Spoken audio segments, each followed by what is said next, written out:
imagination, if my coffee dreams came true for flavors, I'll tell you what my favorite snack is. Fire away. My favorite snack is peanuts. So Okay. I think at Blended Joe, I think I can task you to produce a peanut banana because peanuts go great with bananas. Or maybe I'm pretty. It shouldn't be a surprise. I'm pretty crazy. You don't know what trouble you just got Oh, yourself trust into me. by talking to me. We get all kinds of crazy ideas that come What through this about? Oh, wait office. a minute, wait a minute. Whoa. I got one for you. I got one for you. Now let's get to the more. Let's get to the hard coffee, more on the alcoholic side. Yeah, strange question. Have you ever produced an alcoholic coffee? So we have not for consumer purchase. We've Right. experimented with it, and I'll be honest with you. I'm not a big fan of the alcohol infused coffee, and you also, to me, Me I'm neither. Me neither. But I, it's cool once a year, like yes. just a couple times a year. Mhm. The right food, it can be really good once in a great while. Now, I'll tell you what I do enjoy. Like I said, coffee beans, a lot of people don't realize, and in fact, this is a good thing for the listeners. A lot of people always ask me this question, should I put my coffee beans in the freezer? Should I put them in? The answer is no.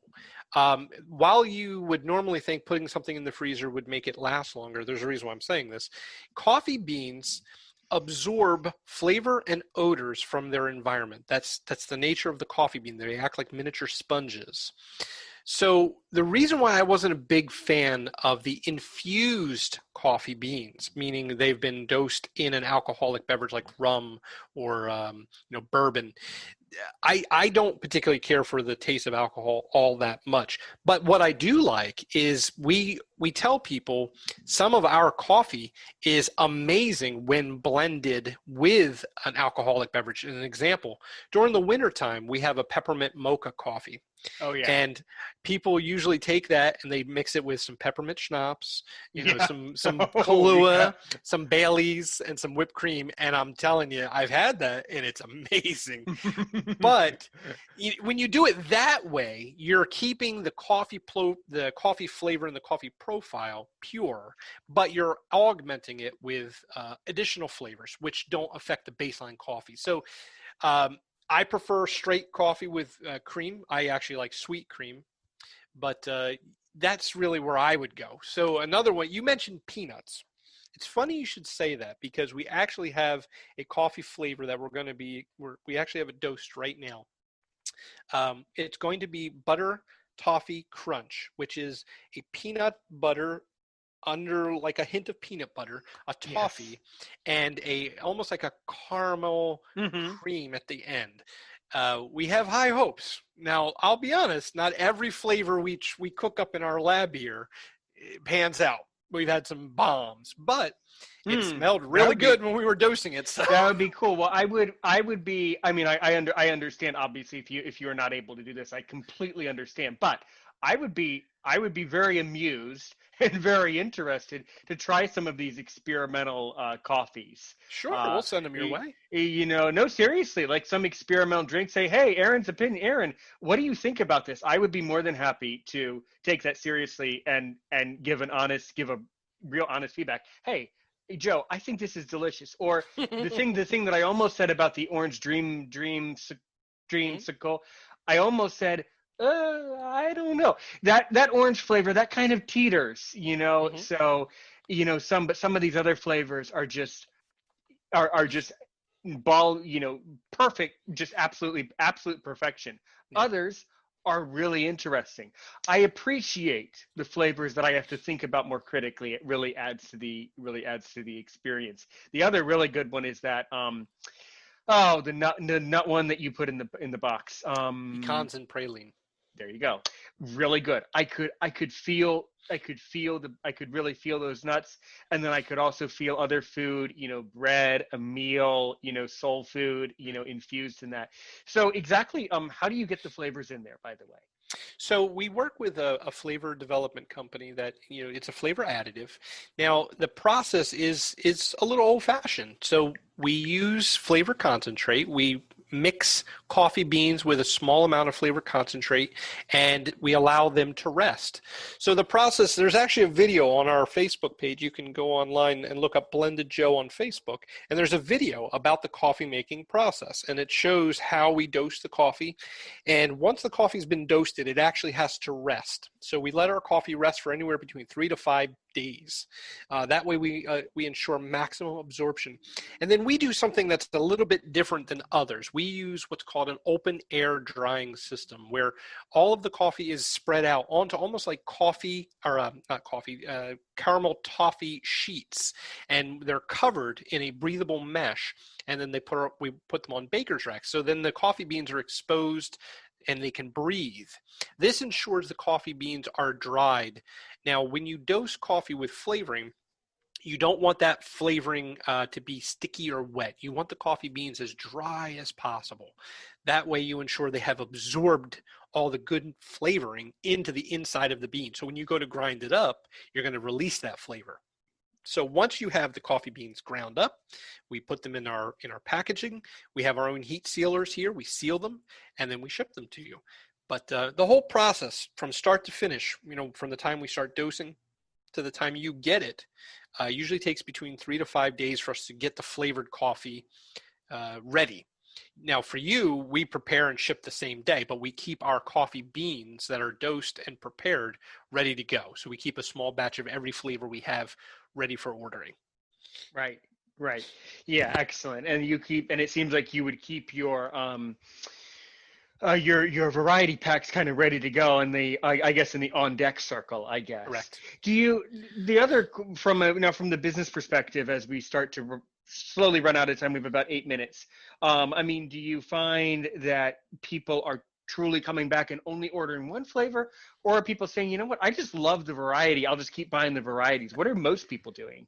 So it's funny, when people come back, we do have our consistent bestsellers, but I find we have what's called seasonal flavors. So every season, spring, summer, fall, and winter, we rotate our menu of seasonal flavors. Summertime flavors for us this year were orange creamsicle, pecans and praline, and vanilla almond cookie, which was an actual accident. We stumbled onto that one by accident, but I'll tell you that in a second. So when people come back, I find that they usually order a little bit of their favorite, but then they'll try something new, especially with some of the seasonal varieties. The vanilla almond cookie was funny because we had some leftover coffee that was French vanilla and some almond that we were just French vanilla, sugar cookie, and some almond that was just sitting, that was kind of the residuals from an order we did. So one of our workers here put it all together, put it in a pot, and he brewed it off. And we drank it, and I said, oh my God, this tastes exactly. If you ever gone to like a Chinese restaurant or a buffet or any place that serves the really good, they're almost like Sandy's, the vanilla almond cookies, it tastes exactly like that. And I said, this is amazing. You just made a new flavor. We didn't even realize it. So we perfected the mixture. And that's actually been one of our best sellers. That and the pecans and praline were our two best sellers for the summer. Cool. What are some of your other flavors for, let's say, you've mentioned winter? Yeah, winter, you can have some interesting flavors. What do you have for eggnog? I'm sure you have an eggnog. So we have tried that in the past. It's honestly, it's not a really good seller. I find people don't want to try the flavor of eggnog with coffee. I don't know why. I wasn't a huge fan of it either. For the winter time, we usually have, and in fact, I'll pull up my my little recipe here. In the wintertime, we have our peppermint mocha, and we have our, here, I'll pull it up here. Let's see. So we have our peppermint mocha, we have gingerbread, and we have cinnamon vanilla. Now, the cinnamon vanilla and the peppermint mocha are our two best sellers in the wintertime. The cinnamon vanilla is a personal favorite of mine. In the fall time, we have our pumpkin spice, we have maple nut crunch, and we have what's called chocolate indulgence. And springtime, we have chocolate cherry, Irish cream, wild blueberry.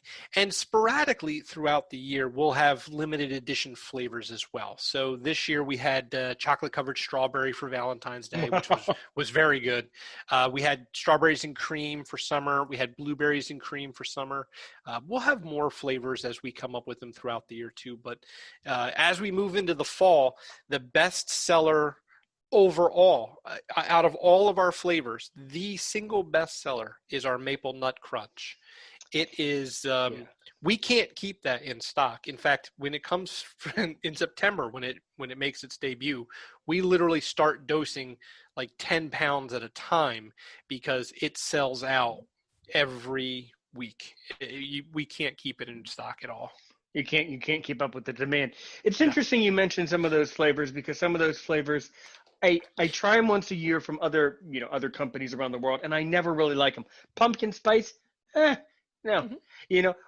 but maple. Oh my God, yes. That's definitely something I would definitely subscribe to that type of flavor. And Definitely. it's funny because people come up to us when we go to shows and things, and then I tell them Maple Nut Crunch is the best seller, and they say, "Oh, I don't know about that." I said, "Have you ever eaten like a toffee that has a little bit of like a cereal, almost like a cereal-like maple crunchy flavor to it?" And they said, "Yeah, yeah, yeah, I've had that." I'm like, "That's exactly what this coffee tastes like." And then they're like, "Oh yeah, I want to try it." So Mhm. it's very good.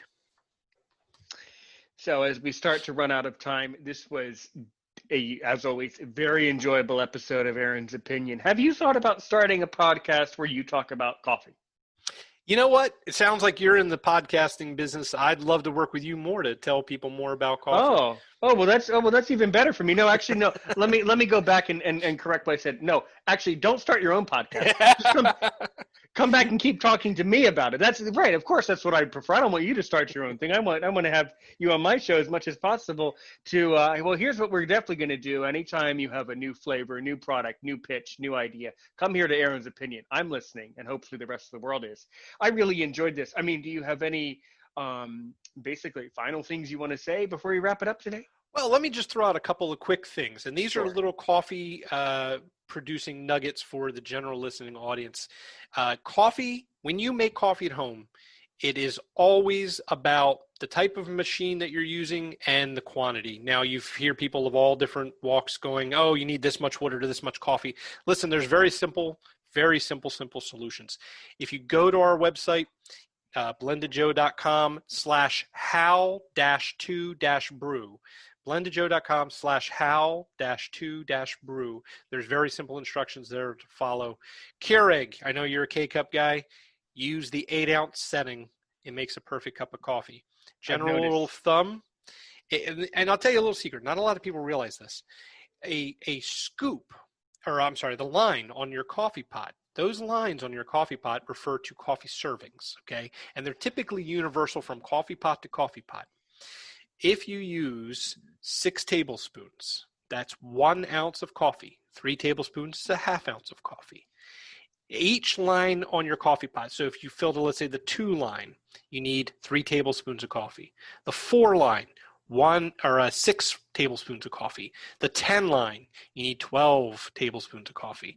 So I always like to do it in tablespoons of coffee to the line on your coffee pot, because then you don't have to sit there and try to figure out how much water you got. Look, fill this line on your coffee pot with water.